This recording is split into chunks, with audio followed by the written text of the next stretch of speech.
Antes de comenzar con el relato, déjame hacerte una pregunta. ¿Crees en la justicia? ¿Crees en el bien? ¿En el mal? Bien, me alegro que seas escéptico al respecto y pienses que tales cosas no existen o son relativas de la cultura. Muchas personas piensan que la justicia divina, el mal, el bien, son pura fantasía o relativas a la cultura y la sociedad. Justamente ese era el pensamiento de este suscriptor que decidió enviarnos su relato de forma anónima. Relato donde hoy nos cuenta que incluso las cosas que hacemos mal el día de hoy, no necesariamente la pagamos en carne propia el día de mañana, sino que puede heredarse y hacer que nuestra descendencia viva un verdadero infierno por nuestros pecados. Escuchémoslo. No sé bien cómo comenzar este relato, porque si bien es cierto que todos mis padecimientos comenzaron en el año 2020, en realidad el origen estuvo mucho antes, unos 10 años antes, justo cuando mi hermanito murió de una forma horrible e inexplicable. Yo tenía 20 años en ese entonces y mi hermano solo 8. Vivíamos en una casita rural junto con nuestros padres. Detrás de aquella casa se extendía un gran bosque y allí íbamos habitualmente a recoger leña y algunos frutos, pues crecían higueras y limosneros en forma silvestre. Fue entonces cuando ocurrió lo de mi hermanito. Ese día habían llegado unos primos por parte de mi madre. Casi todos eran chiquitos de la edad de Carlitos, mi hermanito, y se la pasaron la tarde jugando en el patio enorme de la casa. Era un lugar bastante seguro, a excepción de un viejo pozo que mi padre había taponado con unas maderas. Sabíamos que podíamos dejar a los niños solos mientras los más grandes nos dedicábamos a charlar de cosas de adultos. El día era muy caluroso y pasamos gran parte de aquella tarde dentro de la casa, pues tenía aire acondicionado. Sin embargo, los chicos seguían afuera, pues bien sabido es que los niños, al parecer, no sienten calor ni frío. En un momento, uno de mis primos más grandes, Teófilo, que tenía tan solo 13 años, nos dijo que irían al bosque a recoger algunos higos. Sabíamos que la higuera estaba a tan solo unos 50 metros de la casa, y además era muy fácil llegar, pues se había dibujado un sendero en la tierra, de tanto ir y venir por parte de nosotros. Los autorizamos a ir, aunque yo le dije a Teófilo que cuidara a los más pequeños, ya que él era el más grande. Mis primos partieron, e incluso mi hermanito, y esa fue la última vez que lo vi con vida. Aún lo recuerdo como si fuera ayer, con sus zapatillas llenas de barro y un cochecito de juguete del Rayo McQueen, su preferido de ese entonces, en una de sus pequeñas manitas. Los niños regresaron unos 20 minutos después. Para ese entonces, nosotros nos habíamos puesto a jugar a las cartas y reíamos sin preocuparnos. Cuando vi llegar a Teófilo atravesando la puerta como si lo persiguiera un rayo, supe que había ocurrido algo malo. Teófilo, con los ojos muy grandes, dijo que habían perdido a Carlitos, que no lo habían podido encontrar. Los demás primos, los más chiquitos, lloraban y fueron a buscar consuelo con sus madres y tías. Mi padre y yo salimos rápidamente con Teófilo y le preguntamos dónde lo habían perdido. Teófilo dijo que estaban en el lugar de la higuera. Explicó mientras lloraba que habían recogido unos cuantos higos, pero que entonces Carlitos se alejó y simplemente se perdió de vista, y no volvieron a encontrarlo. Mi padre y yo corrimos hacia el lugar y comenzamos a buscar a Carlitos por todos lados, llamándolo desesperadamente.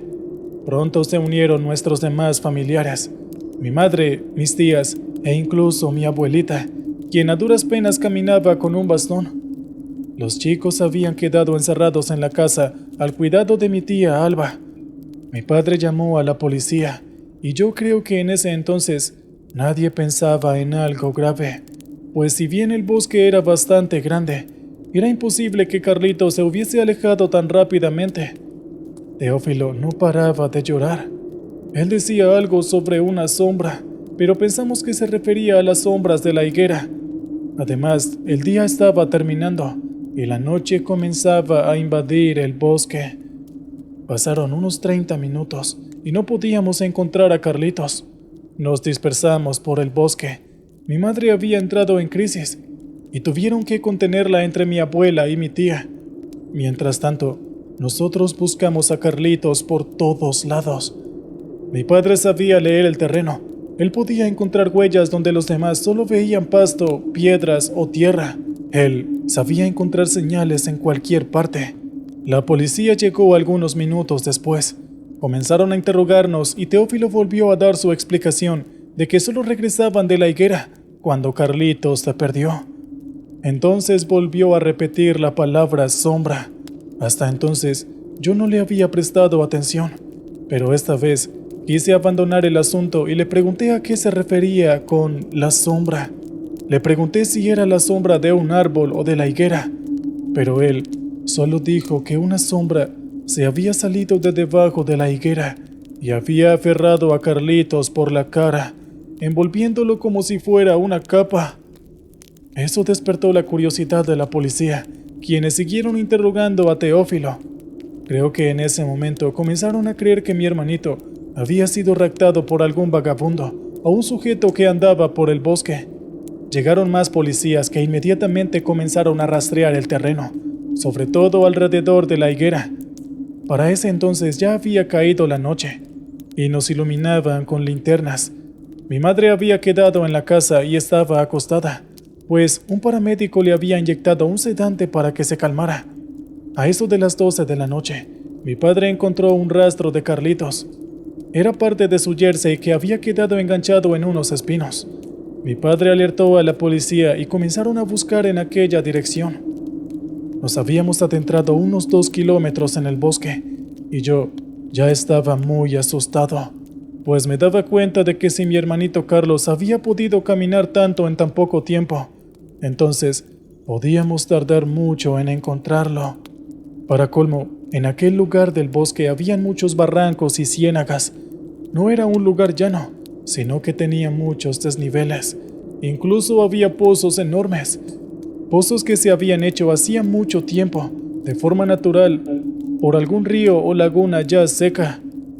Fue precisamente en una de esas grandes hondanadas que volvieron a encontrar otro rastro de Carlitos. Esta vez no fue mi padre, sino uno de los perros rastreadores de la policía.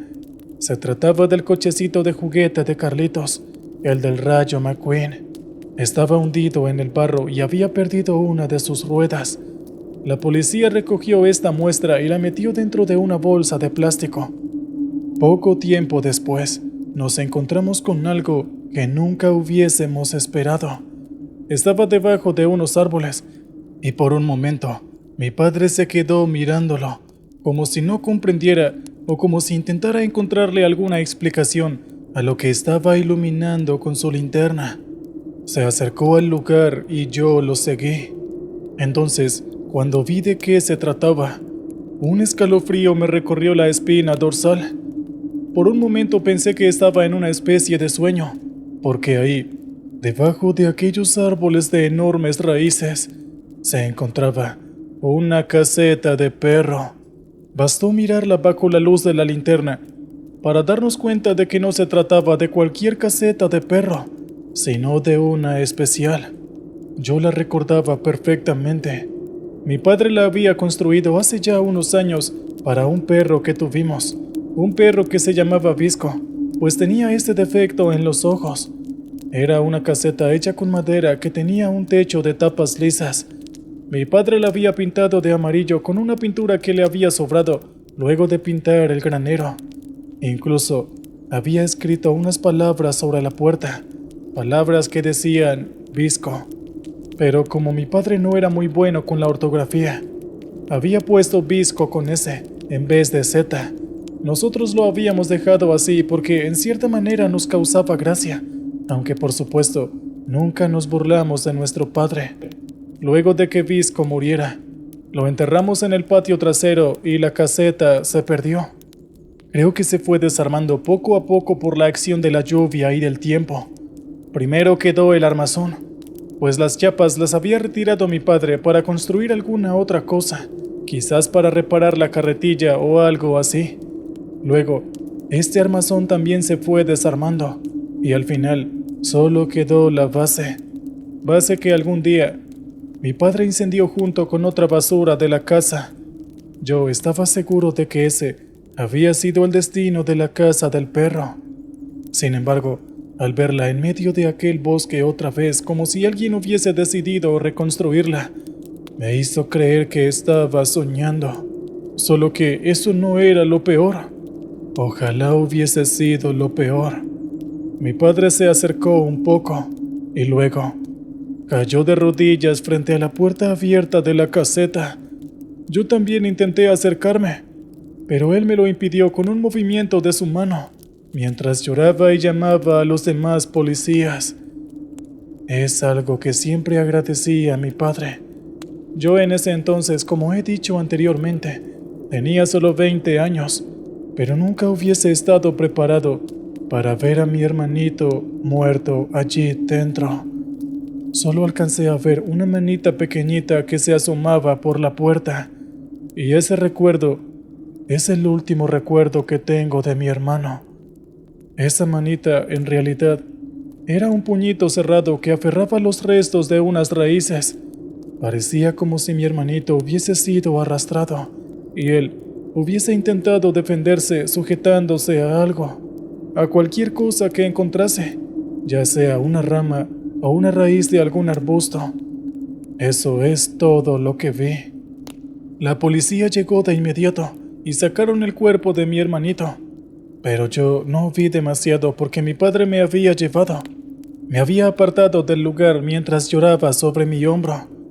Sé por lo que se dijo después que a mi hermanito Carlos le habían desmembrado el cuerpo y sacado los ojos. Me enteré de esto a través de un periódico amarillista, y créanme, fue lo más terrible que leí en mi vida.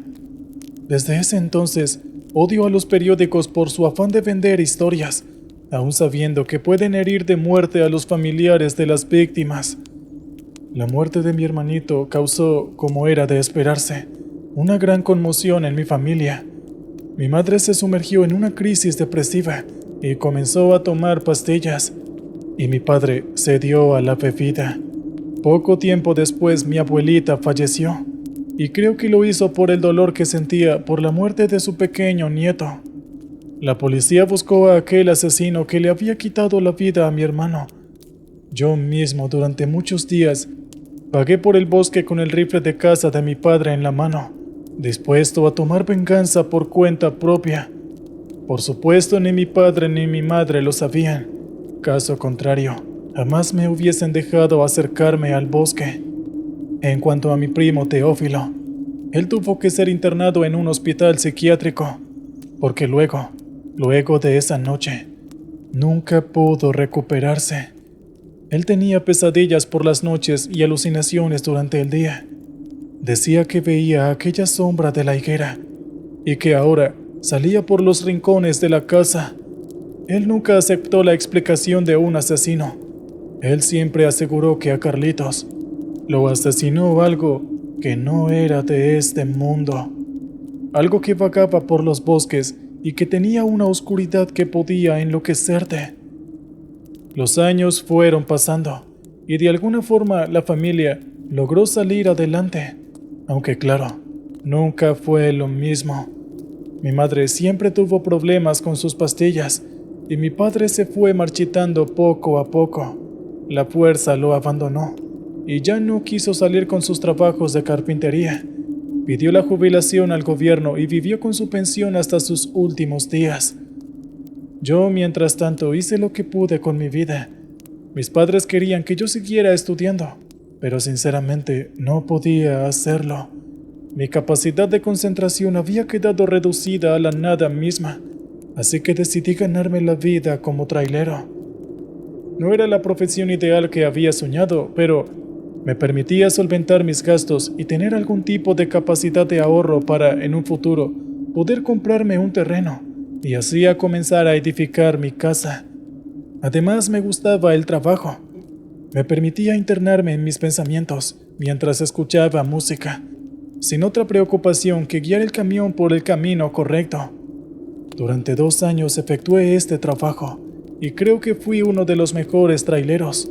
Al menos, mis patrones siempre me felicitaron, pues solía entregar la carga a tiempo y nunca les fallaba. Un día, regresaba de entregar una carga en Monterrey. Venía por una ruta secundaria, pues la principal, la 40 que lleva a Saltillo, estaba cortada debido a un choque en cadena que había obstaculizado el camino. Eran cerca de las 3 de la tarde y yo tenía mucho sueño, pues había conducido toda la noche y apenas había descansado un poco durante la mañana. El camino secundario estaba bastante despejado, pues la mayoría de los conductores había decidido o bien regresar o tomar otros caminos más conocidos. En cambio, el que yo había tomado no se recomendaba en Google Maps. Estaba conduciendo tranquilo escuchando música, cuando de repente vi algo en medio del camino. En un principio no pude distinguir qué era, pues estaba a unos 200 metros. Sin embargo, a medida que me fui acercando, fui distinguiendo qué era esa cosa, y cuando lo vi, el corazón se me aceleró. Comencé a temblar. El corazón me saltó dentro del pecho, como en aquella ocasión en la cual se perdió mi hermano Carlos en el bosque. Pensé que todo aquello era un sueño, pues lo que se veía en medio de aquel camino era nada más y nada menos que una caseta de perro de color amarillo. No me hacía falta acercarme del todo para saber que tendría la inscripción de Visco con S. Recordé aquella vez, la noche que encontramos a Carlitos dentro de aquella caseta de perro. Fue algo que todos habíamos intentado borrar de nuestras mentes. Nunca encontramos una explicación lógica en la existencia de aquella caseta de perros en medio del bosque. Sabíamos que no podía estar ahí, pues había dejado de existir al menos unos 5 años antes. La policía hizo preguntas al respecto, y creo que mi padre les dijo que él mismo la había construido, pero que no podía explicar cómo había llegado hasta aquí. Que yo sepa, nunca le dijo que en realidad aquella caseta ya no existía, que había terminado por desaparecer por la acción del tiempo. Creo que mi padre, luego de aquella noche, regresó al bosque en la soledad y tal vez se encontró otra vez con esa caseta. Quizás la incendió o la rompió a martillazos. No sé realmente esa parte de la historia porque él nunca me lo dijo y murió guardando el secreto. Fue por eso que yo, aquella tarde en la carretera, pensé que estaba delirando, que de nuevo mi mente me estaba jugando una mala pasada. Era como una visión, pero una visión de las peores. Era como si la pesadilla se hubiese hecho real otra vez. Pasé al lado de aquella caseta ubicada en medio de la carretera, y ahí me estacioné sobre el arcén. En ese momento no pasaba ningún vehículo por el lugar. El cielo estaba limpio, y podía escuchar el centro de los pájaros en los árboles cercanos. Miré otra vez hacia la caseta, y ésta aún seguía allí, con sus maderas pintadas de amarillo. Y, efectivamente, pude distinguir que la puerta decía Visco con S en vez de Z. Y también vi que había algo allí dentro. Era como un bulto inmóvil en el interior oscuro de aquella caseta. Por un lado, tuve la intención de seguir la marcha, de dejar aquella cosa atrás, pero algo me lo impedía. Necesitaba acercarme a esa cosa, tocarla o quizás ver lo que había dentro. Con movimientos lentos como si estuviera en una pesadilla, me bajé del camión y caminé hasta la caseta. A medida que me acercaba, el bulto en su interior se hacía más reconocible. Parecía un cuerpo con una playera anaranjada y unos pantaloncitos blancos. No podía verle la cara. Me acerqué aún más, llorando, y entonces lo vi. Reconocí aquel rostro. Se trataba de Teófilo, lo cual era imposible porque, según yo, Teófilo estaba internado en un instituto psiquiátrico bajo el cuidado de muchas enfermeras. De repente, La cara de Teófilo, o mejor dicho, su cabeza, se volteó hacia mí y vi que me sonreía, pero era una sonrisa triste, como si alguien se la estuviera dibujando a la fuerza en los labios, y de sus ojos cayeron dos gotas rojas que parecían sangre. Retrocedí alejándome de aquella visión, pues para mí era algo más parecido a una pesadilla que la realidad. Si aceptaba que aquella caseta era real, podría volverme loco. Me metí en el camión y cerré la puerta aún temblando, pero de algún modo me las arreglé para arrancar el camión y alejarme del lugar. Unos minutos después recibí una llamada. Era de mi madre. Curiosamente, ya sabía lo que iba a decirme, pero sus palabras aún así me impactaron. Me dijo sollozando que me tenía malas noticias, que mi primo Teófilo había acabado de suicidarse. Caí en una profunda depresión durante una semana. No quise seguir trabajando. Mi primo Teófilo, si bien no lo veía a menudo, había sido una parte muy importante de mi vida. Según los médicos, se suicidó en su habitación colgándose de unas sábanas. Su funeral fue el más triste que recuerdo en toda mi vida. No mencioné a nadie lo de la caseta del perro que había visto en la carretera. Fue algo que guardé para mí, pues con el tiempo estaba casi seguro de que lo había imaginado todo y que la muerte de mi primo Teófilo solo había sido una triste coincidencia. Algunos años después volví a trabajar como trailero. Sin embargo, todo me iba mal. Nunca tenía dinero y vivía endeudado. El camión ya no representaba un alivio para mí. Los viajes eran interminables y mi mente siempre regresaba a aquellos sucesos del bosque y de la carretera. Un día ya no pude más y compartí lo que había visto con mi tía Alba. Ella ya estaba vieja, pero al escuchar mis palabras pareció envejecer aún más, como si de repente hubiera sobrepasado los 100 años. Me preguntó si estaba seguro de lo que había visto, y yo le respondí que sí. Nos encontrábamos en su casita cuando sucedió esto. Ella me había ofrecido té, y lo tomábamos mientras mirábamos por la ventana. Mi tía Alba dijo que siempre había sospechado que algún mal rondaba sobre la familia, que algo nos estaba siguiendo y que todo podía remontarse a muchos años atrás, cuando mi bisabuelo había conseguido las tierras sobre las cuales edificamos nuestras casas.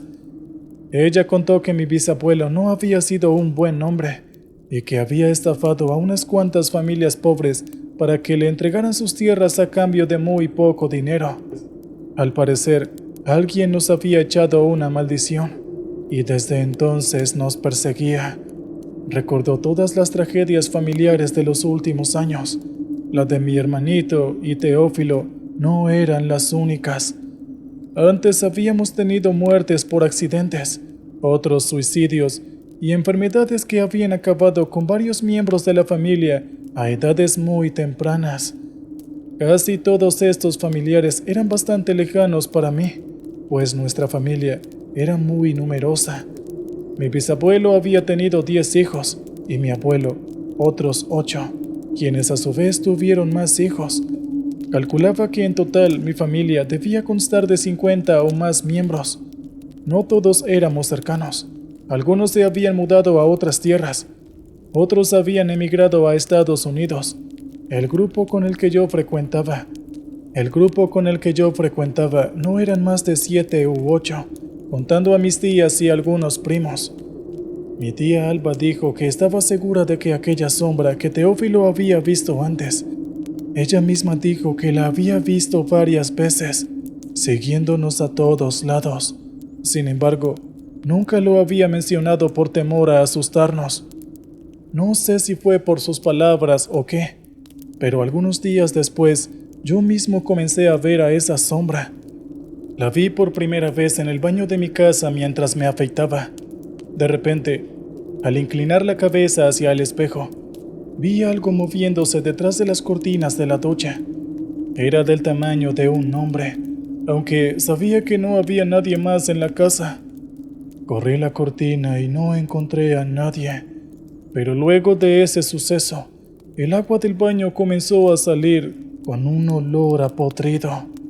Intentamos limpiar las tuberías, pero el agua seguía saliendo con un olor bastante fétido.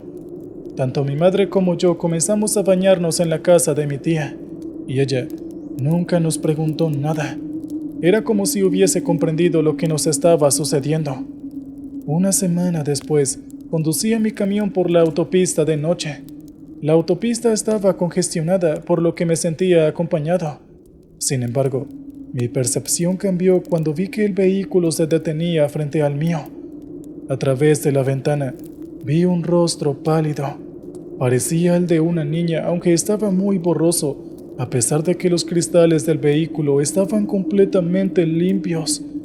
Vi más rostros en otros vehículos. Algunos me adelantaban y otros me seguían desde atrás, visibles en el espejo retrovisor. Eran rostros que cambiaban, envueltos en una neblina o un humo espeso. Esa misma noche, al llegar a casa, dejé el camión y me fui a dormir. Desperté horas después por un ruido en el patio. Yo miré por la ventana y ahí vi de nuevo aquella maldita caseta de perro. Estaba sobre el césped del jardín y ahí había alguien dentro moviéndose. Pude ver un pie desnudo que se escondía en la oscuridad del interior. Contemplé esa visión durante un rato, incapaz de hacer otra cosa. Luego pensé en mi mamá y corrí hacia su habitación, pero ella no estaba allí. La cama estaba desordenada y sentí un frío en los pies. Supe que la puerta de la casa estaba abierta. Salí al patio y la caseta seguía allí. Pude ver que algo dentro se movía como si tuviera convulsiones. Solo podía ver los movimientos de los brazos y pies desnudos. Me acerqué pensando que todo era una pesadilla, pero dentro encontré a mi madre con el rostro casi morado, aunque ella tenía la piel muy blanca. Me miró con unos ojos desorbitados y extendió su brazo hacia mí. Tomé su muñeca y la saqué de la caseta.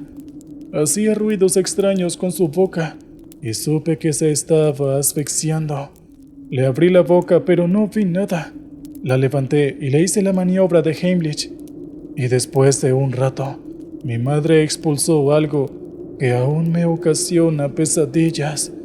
Fue un coche de juguete. Precisamente el coche del Rayo McQueen con el que Carlitos había jugado durante sus últimas horas de vida. El coche salió despedido de la boca de mi madre y aterrizó sobre el césped. Permanecí mirándolo aturdido, mientras mi madre jadeaba en busca de aire. Ella se echó a llorar. Parecía muy confundida.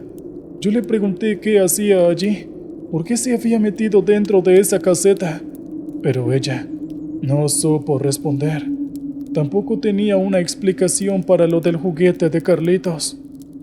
Tiempo después, me contó que había estado durmiendo y soñando con Carlitos, caminando por el sendero del bosque, cuando de repente una sombra salió de entre la higuera.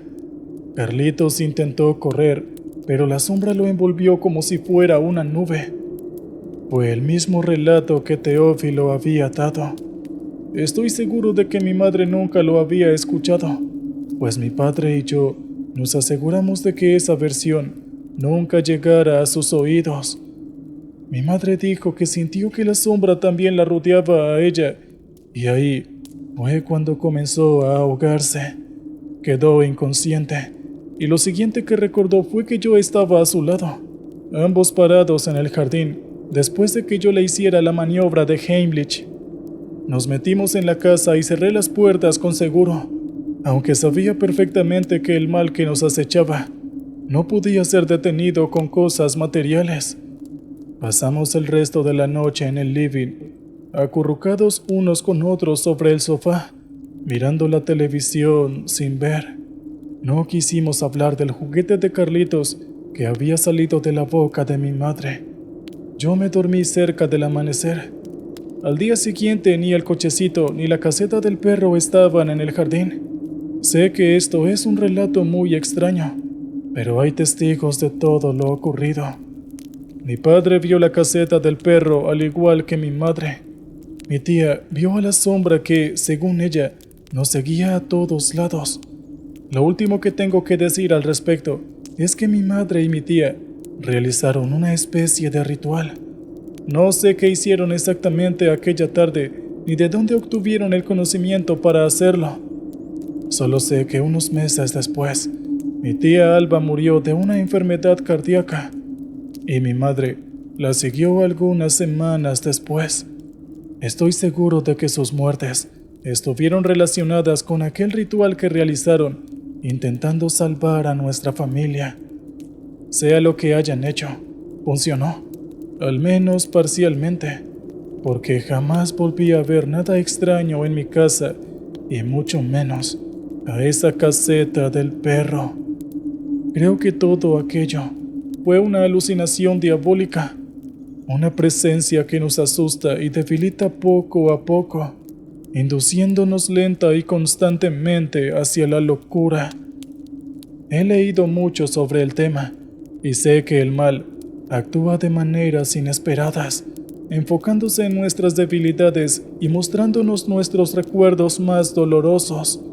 En mi caso, la caseta del perro representaba un gran dolor, pues la muerte de Visco devastó a gran parte de la familia. El mal utilizó estos objetos para sumergirnos en la oscuridad. Lo mismo con el cochecito de Carlos. Creo que mi madre murió un poco más al ver que aquel juguete sobre el césped le recordaba a su hijo muerto. Es difícil sacar muchas conclusiones de este relato. Lo sé perfectamente. El mal existe y a veces se pega y te sigue con un olor fétido como una sombra. Aún hoy sigo trabajando como camionero, pero soy mucho más creyente que antes. Agradezco todos los días de valentía de mi madre y mi tía, quienes arriesgaron sus vidas para liberarnos de esta gran maldición. ¿Qué tal, oyentes? Espero que hayan disfrutado el relato anterior. Muy bien, ahora vayamos con el siguiente. Buenas noches a todos, es un placer. Mi nombre es Bruno Paredes. Tengo ahora 45 años. Actualmente soy un taxista independiente al que no le gustan los horarios laborales, así que básicamente trabajo a la hora que quiero. Por favor, no piensen que soy un desocupado o algo así. Yo tengo una esposa y 2 hijos por los que responder económicamente, así que debo ser diligente. El asunto es que soy dueño de otros 2 taxis, y quienes trabajan con estos me entregan el dinero producido diariamente. Aunque estos 2 taxis no me dan poco dinero, lo cierto es que aún no es suficiente para mis obligaciones monetarias actuales, por lo que debo salir y trabajar con el otro taxi que me pertenece. Sin embargo, el dinero que necesito conseguir trabajando personalmente no es demasiado, así que digamos que puedo ser un poco flexible sobre mis horas de trabajo. Ya perdí la cuenta de cuántos años llevo trabajando en esto. La verdad es que comencé siendo un joven y trabajaba con el taxi de alguien más, pero lentamente he logrado forjar mi pequeño imperio y he llegado hasta aquí con mi propio esfuerzo. Durante mis más de 10 años de trabajo en este oficio, he acumulado un montón de historias y he podido ver cosas realmente sorprendentes. Y ya que algunos clientes son muy habladores, tienden a contar cosas personales e historias interesantes. Sin embargo, hay alguno que otro cliente que es algo extraño, y aunque tienes la obligación de soportar eso, hay algunas palabras y uno que otro hecho que no pude pasar desapercibido. Algo como lo que pasó una noche hace unos 6 o 7 años. Ya eran algo así como las 9 de la noche, y había estado trabajando aproximadamente desde las 5 de la mañana. Lo sé, llevaba más de 10 horas trabajando, y no negaré que me sentía realmente terrible. Pero en esa época, había asumido la compra de uno de mis taxis y realmente no podía atrasarme con los pagos, ya que mi historial de crédito no era muy bueno que digamos. A tales horas de la noche, las calles ya estaban quedándose vacías y realmente no encontraba mucho sentido el hecho de quedarme más tiempo trabajando. Estando lo suficientemente cansado, me decidí a que tomaría el último pasajero y me iría directo a casa a descansar. El sujeto que se subió a mi vehículo cargaba una maleta algo grande. Era un poco alto y un tanto corpulento, pero no demasiado. Sin embargo, pesaba mucho más de lo que parecía, ya que cuando se subió, sentí cómo los amortiguadores del taxi reaccionaron. El tipo se sentó en la parte de atrás y se quedó callado un momento, y al ver que no decía nada, decidí tomar la iniciativa. «Buenas noches, señor. ¿Cómo se encuentra? Dígame, ¿hacia dónde se dirige?»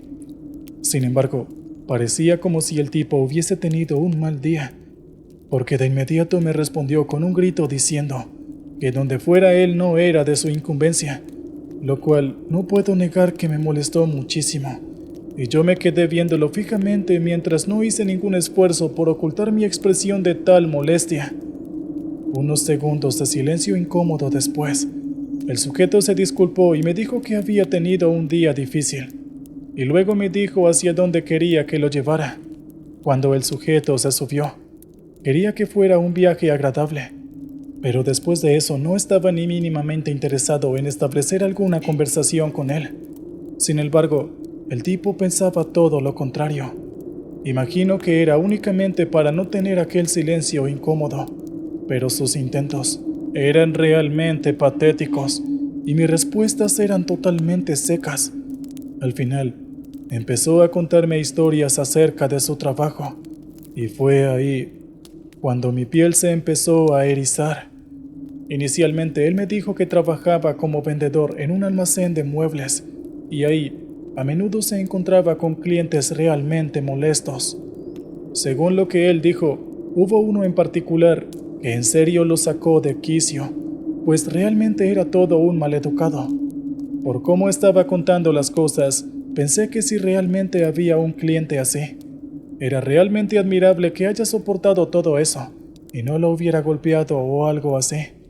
Sin embargo, él dijo algo que me pareció extraño, o mejor dicho, me pareció preocupante. Me dijo que en un punto llegó a fantasear con asesinarlo. Y no solamente eran sus palabras, la expresión que tenía mientras lo decía se notaba con mucha felicidad. Realmente intenté dar una respuesta seca para terminar la conversación, pero el tipo no se detuvo y empezó a decirme qué era lo que fantaseaba con hacerle, y mientras yo escuchaba eso, solo pensaba que el sujeto estaba loco.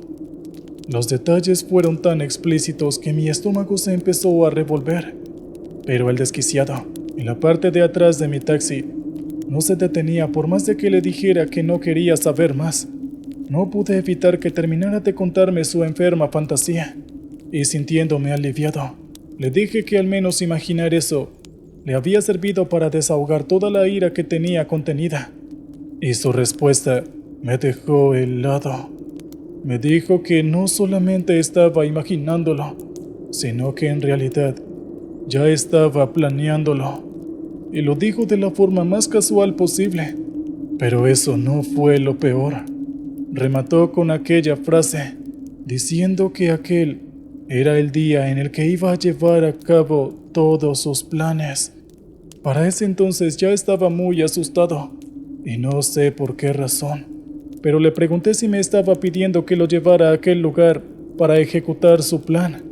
Pero el tipo no dijo nada, sino que en total silencio dio unos golpecitos en la maleta que llevaba mientras sonreía. Dijo que había sido bastante difícil cortar los huesos para poder meter todo en aquella maleta. Y ahí yo me quedé totalmente frío. Mi corazón latía a 1000 por hora. El sujeto me dijo que aún tenía unas cuentas pendientes con un par de personas más. Y ahí supe que se había subido un desquiciado total a mi taxi.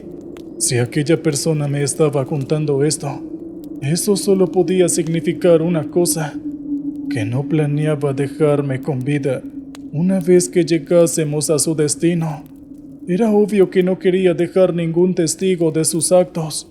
Lentamente y sin que lo notara, tomé el celular que tenía sobre la guantera y lo puse en mi bolsillo. En un instante cambié el curso del taxi hacia un muro. Aceleré y antes de que impactara, salté. El golpe fue realmente fuerte y el tipo no estaba usando su cinturón de seguridad, por lo cual al menos debía quedar inconsciente. De hecho, yo mismo estaba luchando para no caer inconsciente después de aquel golpe, y con todas las fuerzas que pude reunir allí en el suelo, llamé a la policía y les hablé de todo. Después de eso, realmente no supe qué pasó hasta el momento en el que estaban subiéndome a la ambulancia, y lo que pude ver fue al sujeto siendo arrastrado por la policía. Extrañamente, no se le veía ni una sola herida. También vi que habían algunos criminalistas en el lugar, y cuando miré en esa dirección, vi lo que había en el interior de la maleta. Y efectivamente, verlo me provocó fuertes arcadas. Después de eso, realmente no sé lo que pasó con ese sujeto. Solo sé que me ha ido relativamente bien, pues recibí un subsidio del gobierno para reparar mi taxi, ya que había ayudado a la captura de un asesino en serie que habían estado buscando desde hace bastante tiempo. Todo ha estado bien, pero hay algo que me ha estado preocupando demasiado. Recientemente, he recibido muchas llamadas perdidas de números desconocidos. Sé que probablemente esté paranoico, pero creo que no volveré a manejar un taxi de noche. O mejor dicho, estoy pensando en retirarme de esto de forma definitiva.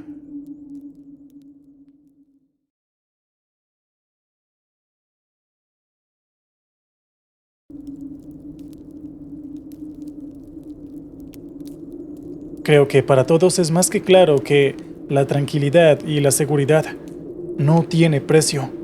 Todos buscamos vivir una vida cómoda, feliz y tranquila, ¿verdad? Pero ¿cómo te sentirías si de repente esa tranquilidad es amenazada por un grupo al margen de la ley?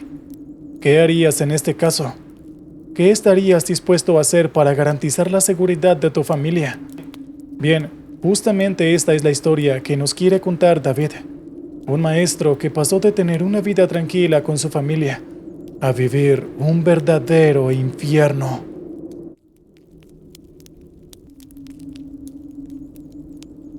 Mi nombre es David y vivo en un pequeño pueblo en el norte de México. Mi vida siempre ha sido tranquila, sin grandes sobresaltos. Trabajo como maestro en la escuela local y mi esposa, Laura, es enfermera en la clínica del pueblo. Tenemos 2 hijos, Mateo y Sofía. Asisten a la misma escuela donde enseño. Vivimos en una casa modesta pero acogedora, rodeada de vecinos amables que nos conocen desde siempre. Los días suelen ser bastante rutinarios. Me levanto temprano, preparo el desayuno para la familia y luego me dirijo a la escuela. Después de las clases me gusta pasar tiempo en el jardín cuidando las plantas que Laura y yo hemos cultivado con esmero. Los fines de semana solemos hacer parrilladas en el patio y disfrutamos de la compañía de nuestros amigos y vecinos. La vida en el pueblo es pacífica. Todos se conocen y las noticias viajan rápido. Sin embargo, últimamente se ha hablado mucho sobre la presencia de un nuevo grupo en la región. Nadie sabe con certeza quiénes son, pero algunos dicen que están relacionados con el narcotráfico. Aunque los rumores circulan, nuestra vida cotidiana no se ha visto afectada y preferimos no darle demasiada importancia a esos chismes. Un viernes por la tarde, después de una larga semana de trabajo, decidí llevar a Mateo y a Sofía al parque. Mientras los niños jugaban, noté la presencia de un hombre que no había visto antes.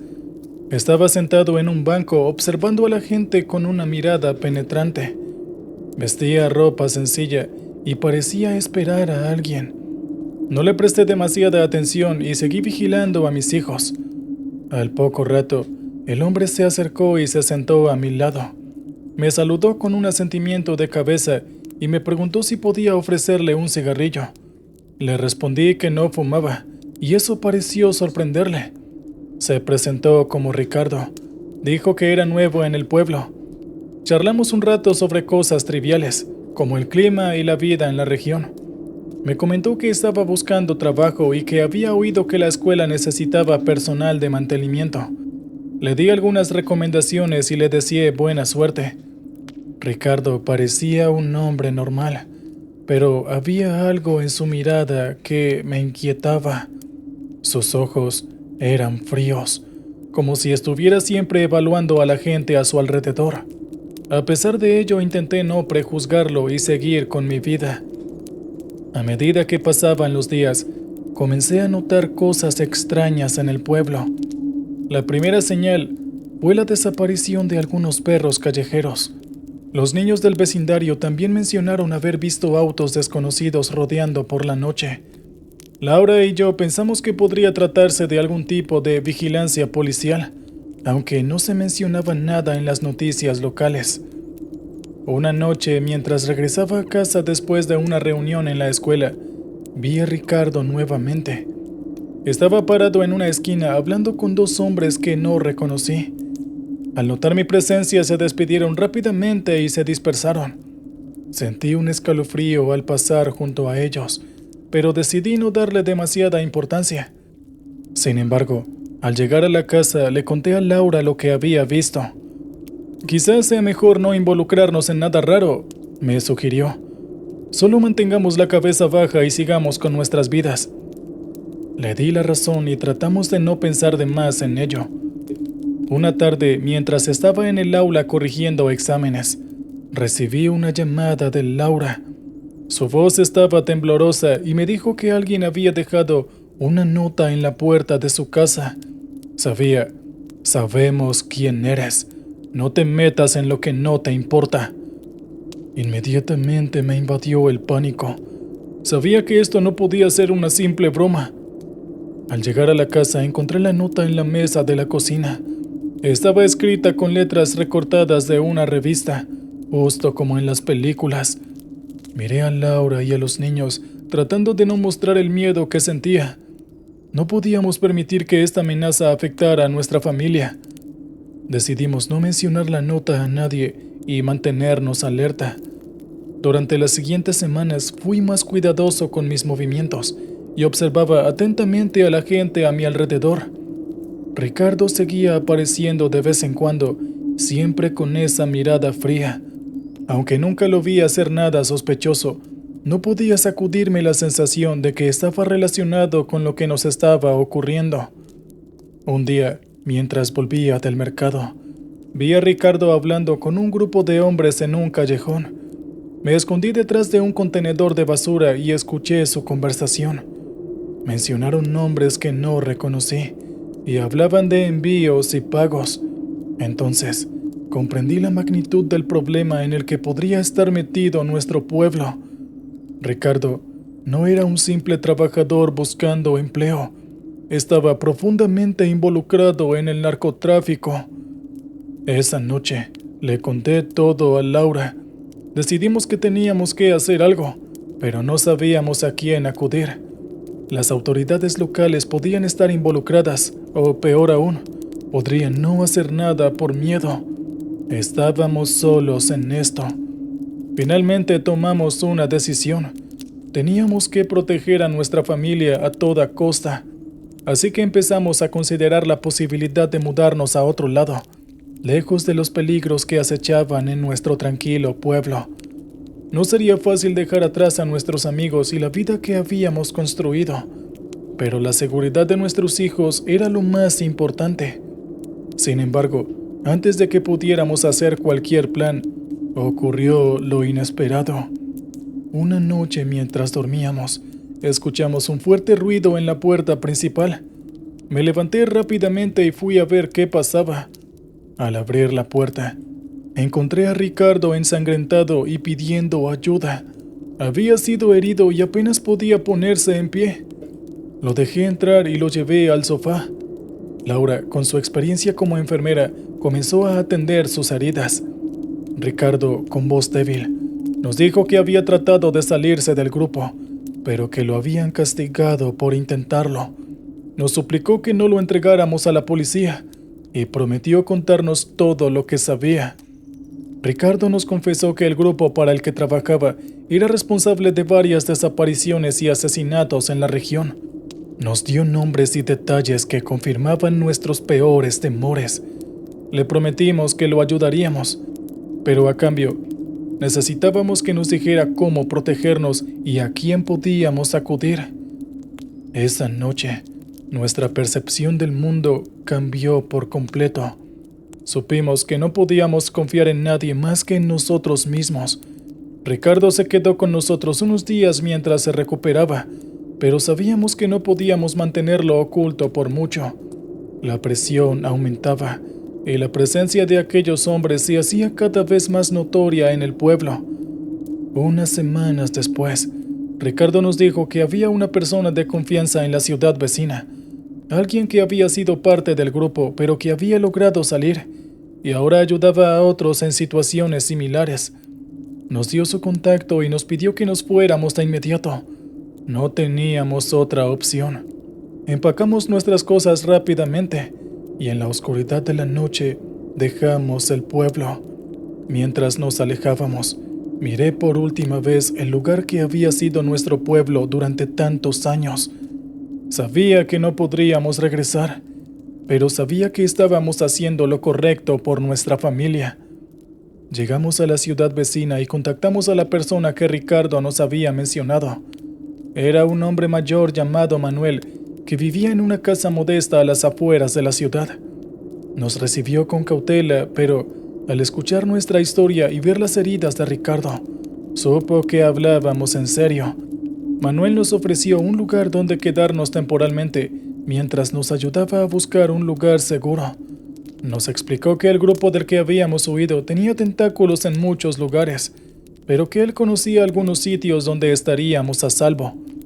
Durante las semanas siguientes, Manuel nos enseñó a mantenernos fuera del radar. Nos dio nuevos nombres y nos ayudó a conseguir documentos falsos. También nos puso en contacto con una red de personas que habían pasado por situaciones similares y que ahora vivían en el anonimato. Aunque aún vivíamos con miedo, empezamos a sentir una pequeña chispa de esperanza. Nuestros hijos se adaptaron sorprendentemente bien a nuestra nueva escuela y Laura encontró un trabajo en una clínica local. Yo empecé a dar clases particulares tratando de recuperar un poco de la normalidad que habíamos perdido. Un día, Ricardo nos dijo que debía irse. Sabía que quedarse con nosotros era un riesgo demasiado grande.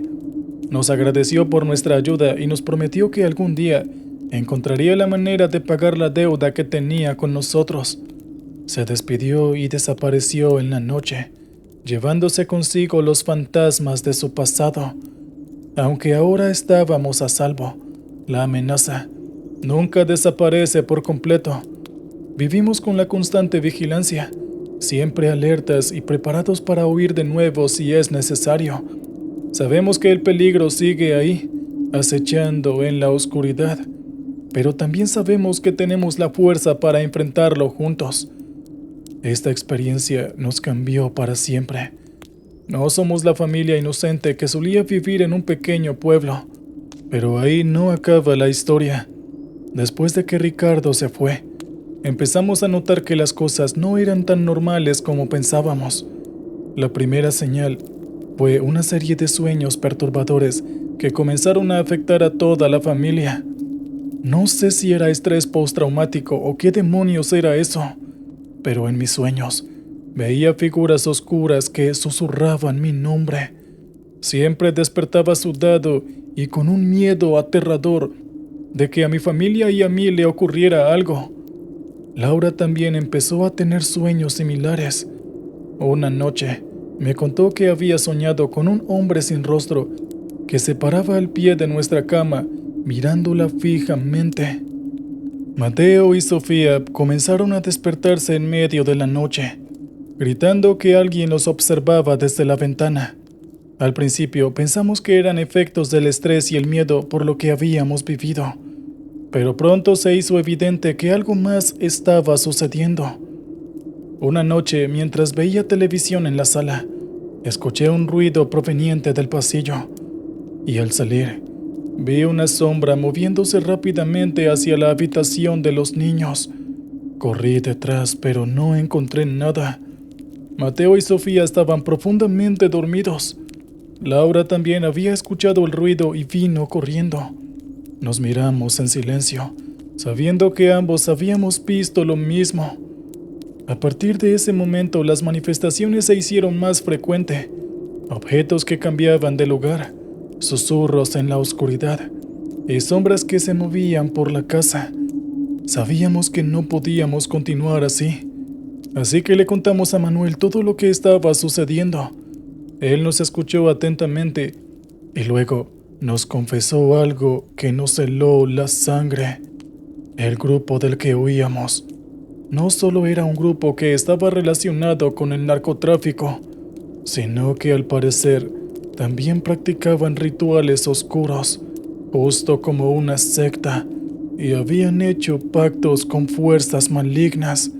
Las almas de aquellos que mataban eran ofrecidas a entidades sobrenaturales a cambio de poder y protección. Ahora, aquella desaparición de perros callejeros cobraba un poco más de sentido. Él nos dijo que conocía a alguien que podía ayudarnos, una curandera que vivía en lo profundo de las montañas y que tenía conocimientos ancestrales para combatir este tipo de maldiciones. Así que viajamos durante horas hasta llegar a la casa de la curandera, una anciana con unos ojos penetrantes y que emanaba mucha sabiduría. Ella nos recibió con una sonrisa y al mismo tiempo dijo que había estado esperando nuestra visita.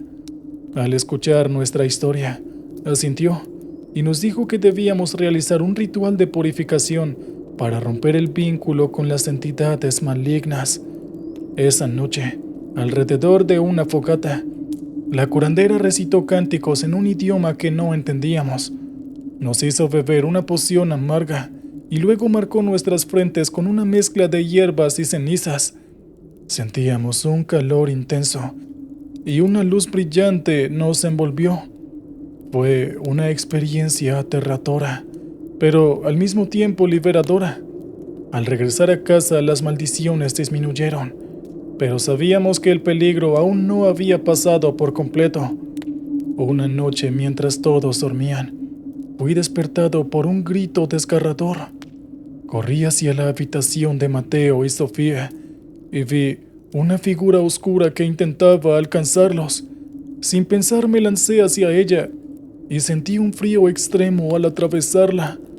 Laura llegó corriendo y juntos empezamos a recitar las oraciones que la curandera nos había enseñado. Y así, la figura lentamente se desvaneció, dejando un aire pesado y un silencio inquietante. Después de esa noche, las manifestaciones cesaron por completo. Sabíamos que de alguna manera todo esto había funcionado.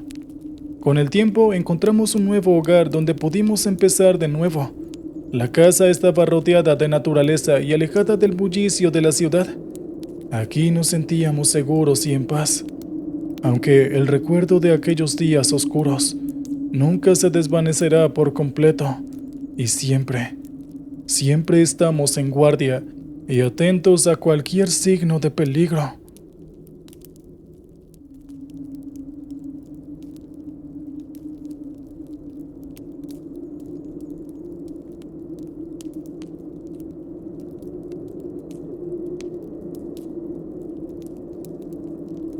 Cuando aprendemos y ganamos suficiente confianza y dominio sobre una habilidad, nos creemos superiores y nos volvemos arrogantes.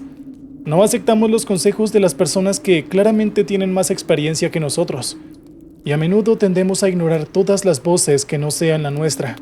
Y justamente ahí es donde el diablo puede tener su oportunidad.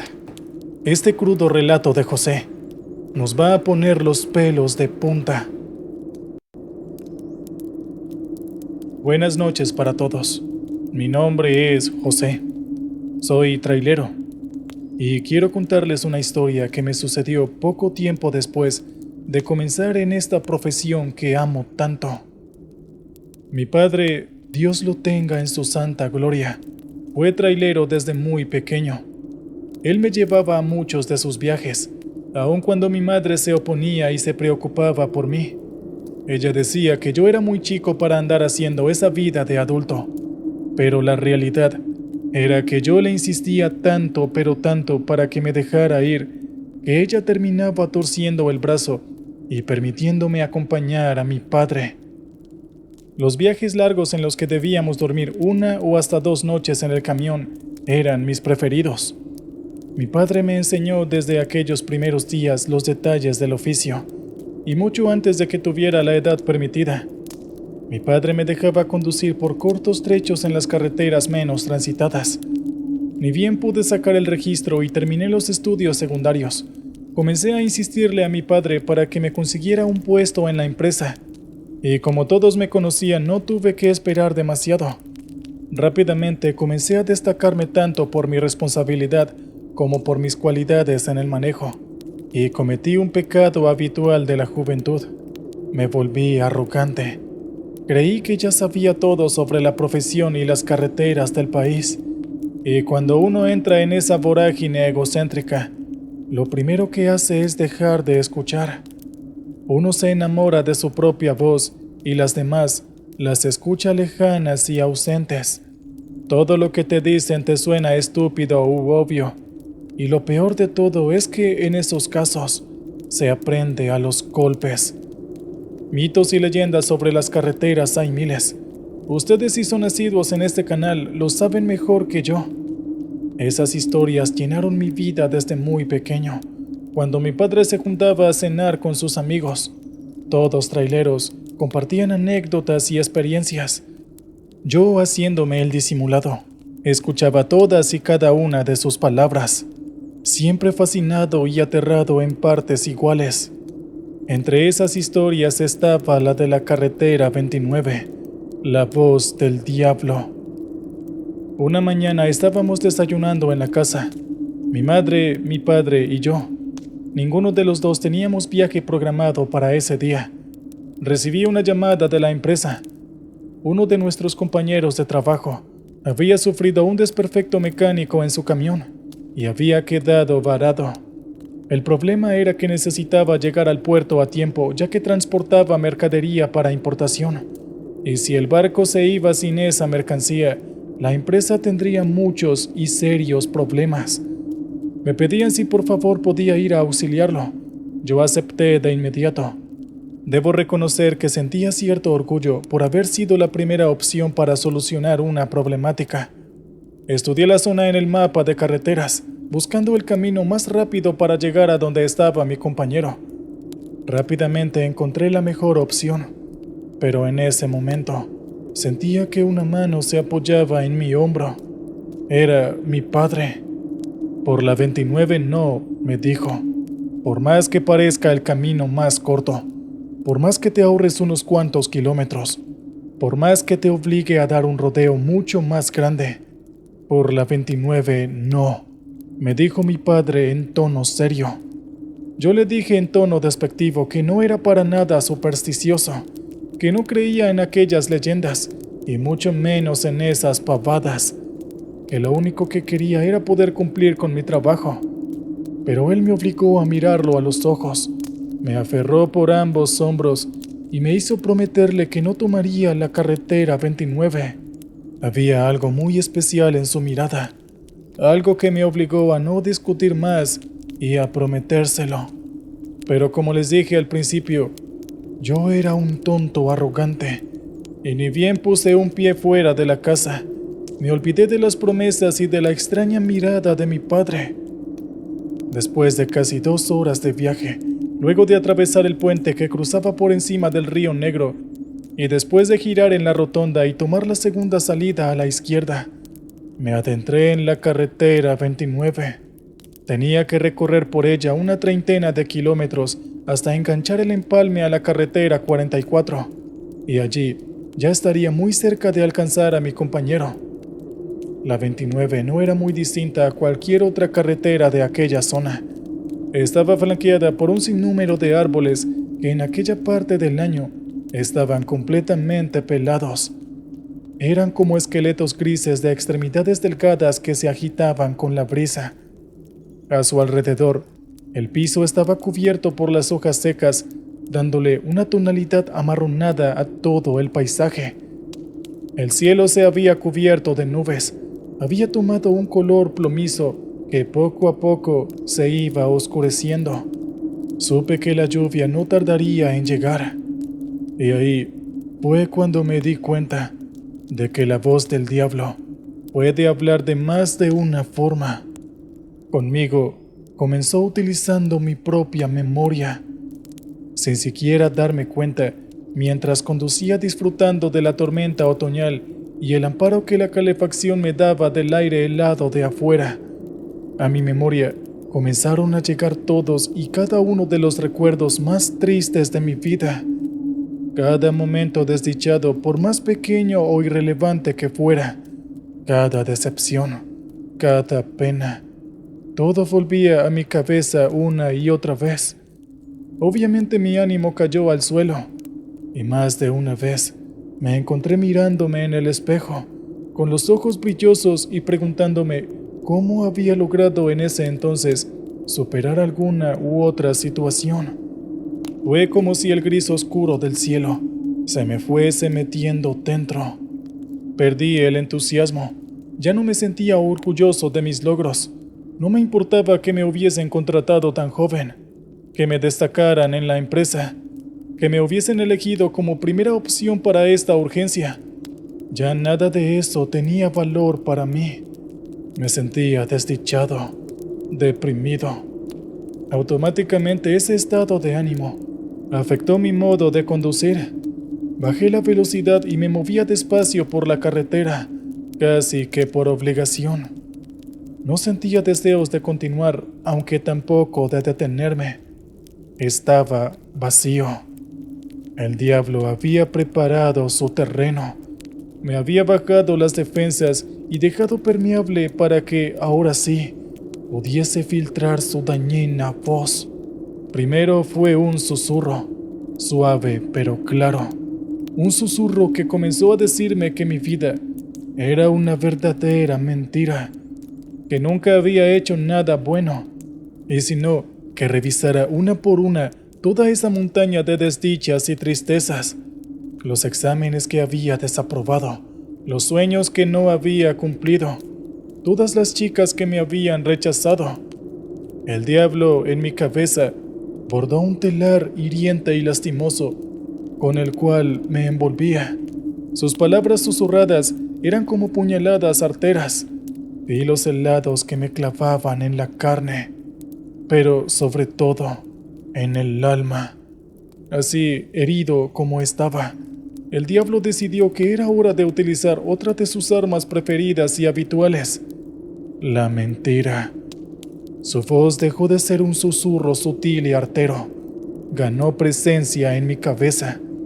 Dijo que yo había conseguido el puesto en la empresa no solo por mis atributos, sino por influencias de mi padre, que se había visto obligado a hacer un acuerdo con los jefes para que me dieran el puesto.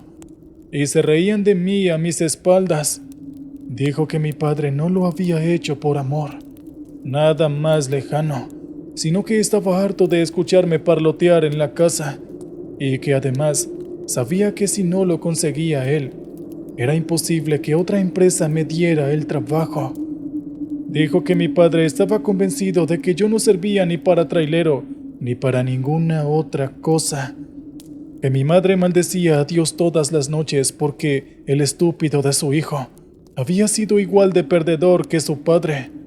Aunque mucho había disfrutado ella cuando yo, de niño, acompañaba a mi padre en los viajes, siéndola infiel con el primero de los vecinos que pasase por la casa. Dijo que mis padres lo único que esperaban cada vez que yo salía a trabajar a la carretera era recibir un llamado en el que dijeran que yo había protagonizado un accidente fatal, que eso les alegraría la vida, y que por más que yo intentara negármelo, hace mucho tiempo que sabían fehacientemente que eso era cierto. Fui soltando el acelerador a medida que la oscuridad se metía y crecía dentro de mí. Avanzaba a una velocidad minúscula, inimaginable para una carretera. Era el andar conciso de los autos alrededor de una plaza de pueblo de los domingos por la tarde. Y ahí, el diablo ensayó su estocada final. La idea. Era hora de acabar con todo, dijo. Una existencia innecesaria, estéril y absurda. Nadie va a extrañarte. Nadie se va a apenar. Detuve el camión en la banquina junto a una arbolada. Bajé como un zombi. Fui a la parte de atrás y regresé con un pequeño banco metálico plegable y una gruesa cuerda marrón. Moviéndome como un autómata controlado por una fuerza mayor, observé los árboles hasta que encontré el indicado. Apoyé el banco en el suelo irregular. Las hojas secas chillaron bajo su peso. Las primeras gotas de una llovizna fina y helada comenzaron a caer. Me subí arriba dentro del banco y, extendiéndome al máximo, conseguí anudarla en una rama gruesa que debería soportar mi peso. El árbol por completo estaba pelado de todas sus hojas. Hice la horca y el nudo correspondiente. Yo soy muy bueno con los nudos. Mi padre me los enseñó y me los hacía practicar en los viajes. Metí la cabeza y la ajusté a mi cuello, hasta que lo áspero de la cuerda me rascó la piel. Durante todo el proceso, la voz del diablo me acompañó en mi cabeza, siempre susurrando, apoyándome en cada movimiento, alentándome y asegurándome que yo estuviera haciendo lo correcto, lo que todos deseaban. Yo no tenía derecho ni razón alguna para seguir viviendo. Y así, salté. Con el mismo impulso derribé el banco para evitar cualquier tentación de recuperar el apoyo. La cuerda se me enterró en la piel. Sentí el chillido de la rama doblándose hacia abajo. La garganta se me cerró por completo. Mucho más pronto de lo que yo imaginaba, comencé a sentir puntadas en la cabeza y mi visión se me nubló y por momentos amagaba confundirse a negro. En medio de ese aturdimiento y esa agonía, me pareció distinguir una figura difusa de pie en la carretera que me observaba. Su color mutaba y se confundía entre el rojo y el negro, y esa sombra simplemente se reía. Ni una mísera molécula de oxígeno me llegaba al cerebro. Me di cuenta de que el final estaba próximo. Si bien mi cuerpo se sacudía espasmódicamente buscando por sobrevivir, mi mente y mi espíritu estaban en más. Eso era lo mejor. Eso había dicho aquella voz. Y justo cuando pensé que todo iba a terminar, una fuerza me rodeó las piernas y me levantó. De inmediato, la tensión en mi cuello se alivió, aunque no demasiado. Distinguí una figura debajo mía que me alzaba y me sostenía. Escuché una voz, pero no la que me había acompañado durante la última parte del viaje. Era otra voz, una voz conocida y familiar. Me gritaba que aguantase, que aguantara todo lo que pudiera. Mientras me sostenía y me levantaba desde mis piernas, mi padre alcanzó con su pie el banco caído. Volvió a colocarlo debajo de mí, apoyó mis pies y se subió junto conmigo. Con la navaja que llevaba siempre ajustada a la cintura, por lo menos desde que yo tenía memoria, cortó la cuerda que me unía al árbol. Caí al suelo desplomado entre las hojas. De mi garganta salían sonidos roncos y guturales. Mi padre se vino encima mío y me quitó la soga que me rodeaba el cuello. Sentía un ardor extremo dentro de la garganta y también por fuera, en la piel del cuello. Mi padre buscó una botella con agua en su camión que lo había estacionado detrás del mío. El líquido frío me alivió un poco.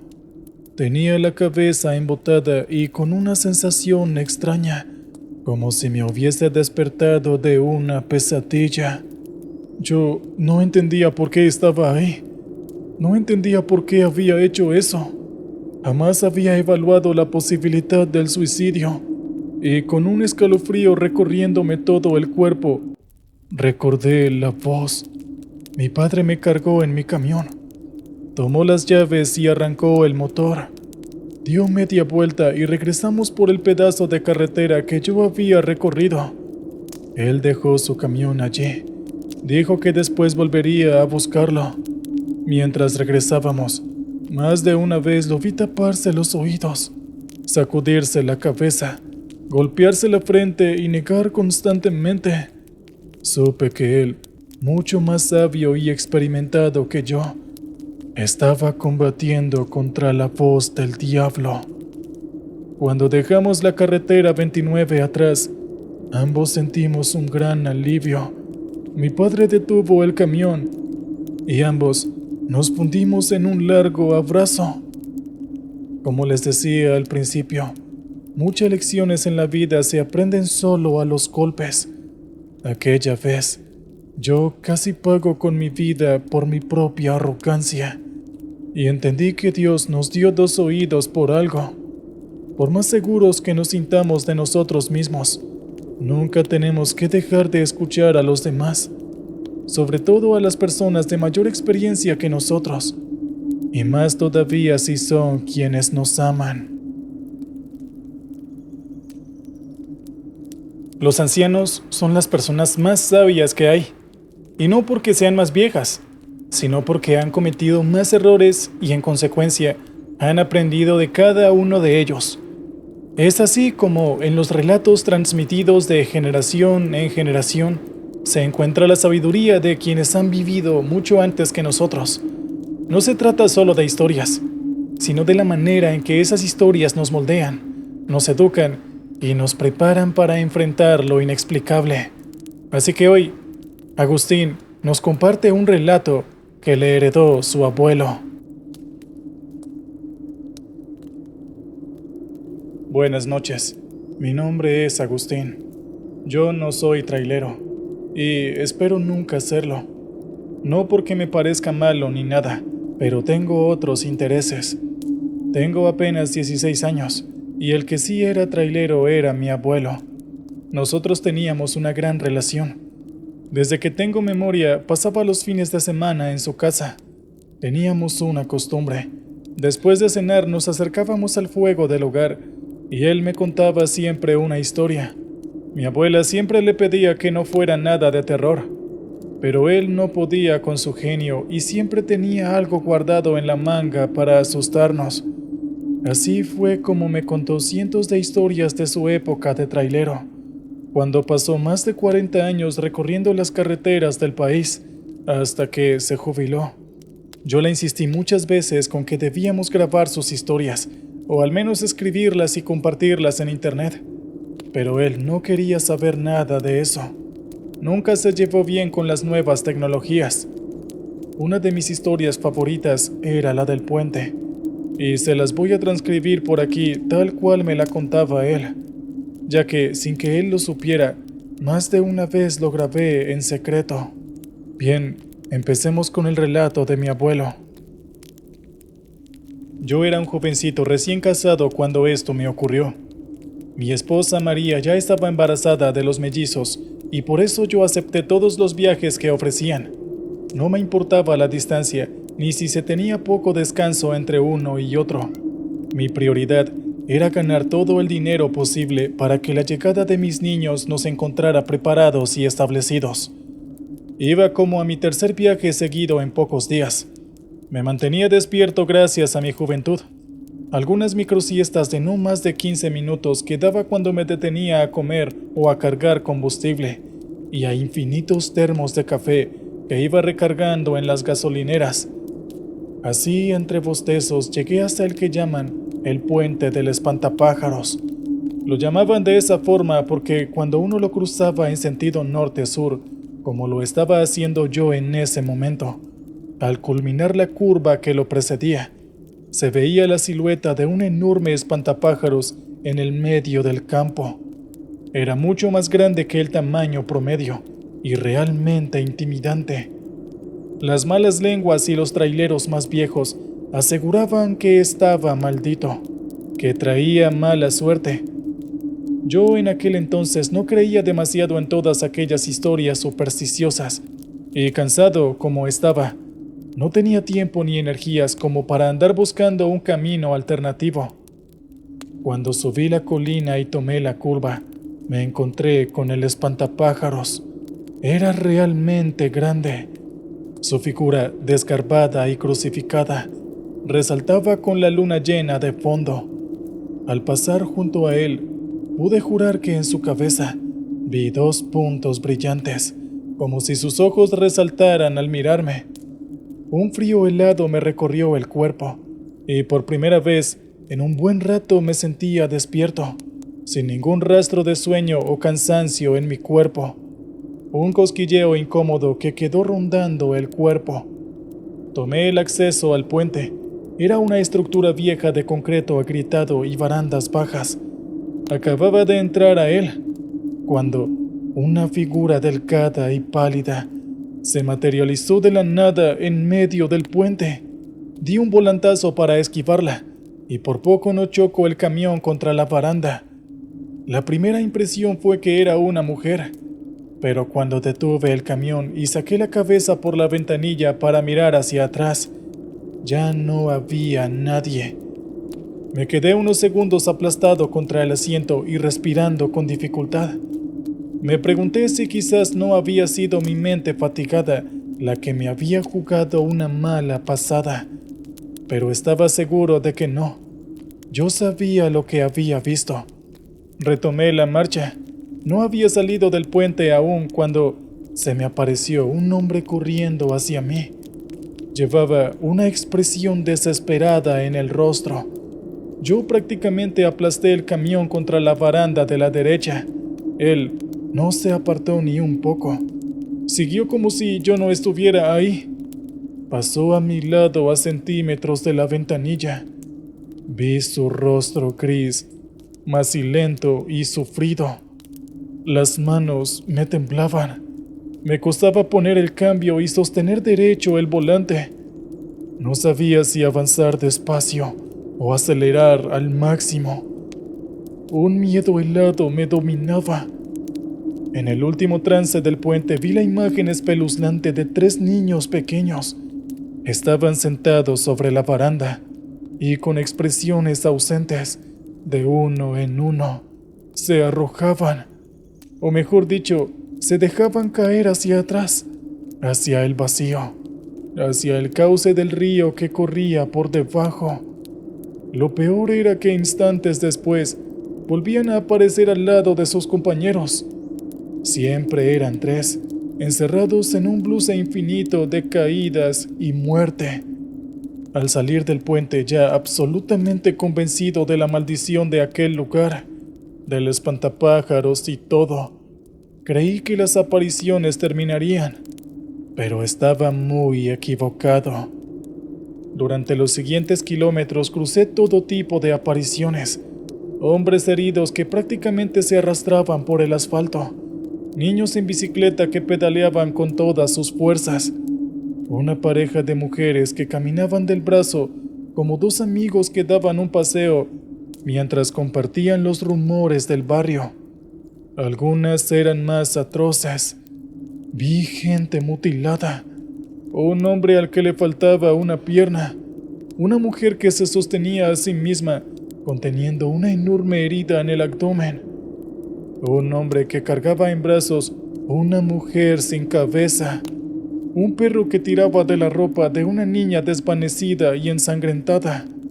Los peores de todos no eran los más escabrosos, sino los que eran conscientes de mi presencia, los que me miraban con esos ojos sin vida, esas miradas apagadas y ausentes.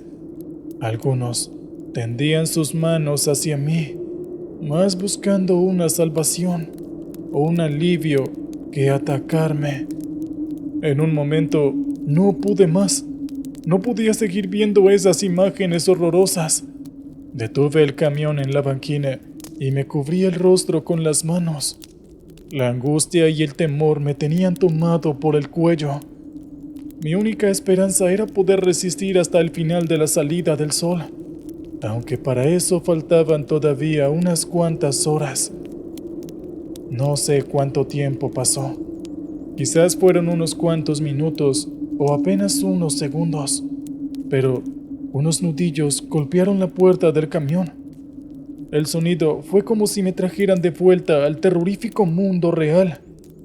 Me incliné contra la ventanilla, temiendo encontrarme con alguna imagen aterradora, pero quien estaba allí abajo era un niño. Tendría unos 12 años y sostenía una vela. La forma en la que la llama iluminaba su rostro me permitió darme cuenta de inmediato de que aquel niño era real. Era de carne y hueso y no una simple aparición. Como vio que yo dudaba en abrir la puerta, me gritó que su abuela me llamaba, que decía que podía ayudarme. Y cuando dijo eso, señaló hacia el campo. Yo seguí su indicación con la cabeza y vi un pequeño rancho apenas iluminado en el que no había reparado cuando me detuve. Abrí la puerta, bajé del camión y caminé detrás del niño hasta la pequeña casa. Antes de llegar, una mujer de edad avanzada pero corpulenta y fuerte abrió la puerta. Me hizo señas para que pasase y yo fui detrás de ella. De inmediato disfruté lo cálido del lugar. Afuera, la carretera y el campo estaban azotados por un viento helado. La mujer me dio la bienvenida, me invitó a sentarme cerca del fuego, y después de unos minutos en los que estuvo resolviendo y condimentando el interior de una olla, me acercó un plato de una sopa caliente y sabrosa, y luego me dejó comer con tranquilidad. Cuando terminé dejé el plato sobre la mesa. Ella arrastró una silla y se sentó frente a mí. Ella me dijo que los estaba viendo, y no fue una pregunta. Yo le respondí que sí, y le pregunté quiénes eran. Almas en pena que murieron por aquí, dijo. Estaban entravadas en ese lugar. No tienen paz ni rumbo. Este es un lugar maldito. Nos quedamos en silencio por un momento. ¿Y el espantapájaros? Pregunté finalmente con mucha curiosidad. Es quien los cuida, dijo ella. Es quien los mantiene por aquí sin que se vayan. Es con él con quien tenés que hacer las paces si querés poder viajar en paz. Durante un buen rato, la mujer me explicó con detalle qué era lo que tenía que hacer. Yo le agradecí y luego nos despedimos. El nieto de ella me acompañó hasta el camión portando la vela. Yo me armé de valor, respiré profundo, me subí al camión, giré y regresé hacia el puente. Durante todo el viaje de regreso, las apariciones no hicieron más que repetirse. Algunas que no había visto antes se hicieron presentes. Yo intentaba no alejar mi vista de un punto alejado en la carretera, pero cuanto más horrorosas eran las presencias, más difíciles eran de ignorar. Detuve el camión antes de llegar al puente, y tal cual la mujer me había indicado, lo crucé caminando. Más de una vez tuve que avanzar con los ojos cerrados para evitar las imágenes que se presentaban ante mí, y aún con los ojos cerrados, el horror se filtraba, porque escuchaba los cuerpos de los niños cayendo al agua del río, una y otra vez. Escuchaba el llanto desconsolado de una mujer, los gemidos de un hombre agonizante. Cuando lo atravesé por completo, salí del camino y me adentré entre los pajonales del campo. El espantapájaros gigante aguardaba por mí. Caminé a los tumbos por el irregular suelo hasta llegar frente a él. Era realmente enorme. Pajas, ramas, pasto seco, cuero y cuerdas le daban esa misteriosa forma. Un sombrero de granjero le cubría la cabeza y al mismo tiempo se la mantenía sumida en la oscuridad. Puse una rodilla en la tierra y le presenté mis respetos.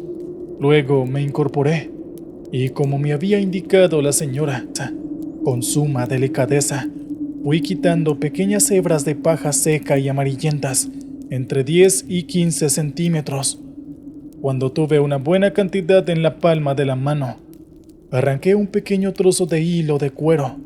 Anudé las hebras con el hilo hasta formar un pequeño y prolijo atado. Volví a presentar mis respetos al espantapájaros, poniendo una rodilla en tierra, y luego regresé al camión. Ya en esa última caminata y con el atado en mano, ninguna aparición se me hizo presente. Todo lo que me había dicho la mujer se había cumplido. Ya en el camión anudé el extremo más largo del hilo al espejo y el atadillo de paja quedó allí colgando. Giré el camión y retomé mi viaje. Nunca más volví a ver ni a cruzarme con un alma en pena, por lo menos no en aquella zona. Cuando pasaba más o menos por la altura del rancho de la mujer, lo busqué con la mirada desde el camión, pero por más que busqué, no pude encontrarlo. Como les decía al principio, esta es una de mis historias favoritas del abuelo. El día que se jubiló se negó a vender el camión. Dijo que quería tenerlo estacionado en su casa hasta el último día de sus días. Un día me acuerdo que se acercó a mí y me obsequió el atadillo de paja amarillenta, anudado por el hilo oscuro de cuero. Me dijo que era un regalo muy valioso, que siempre lo tuviera conmigo. Y hasta el día de hoy, sigo cumpliendo con esa promesa.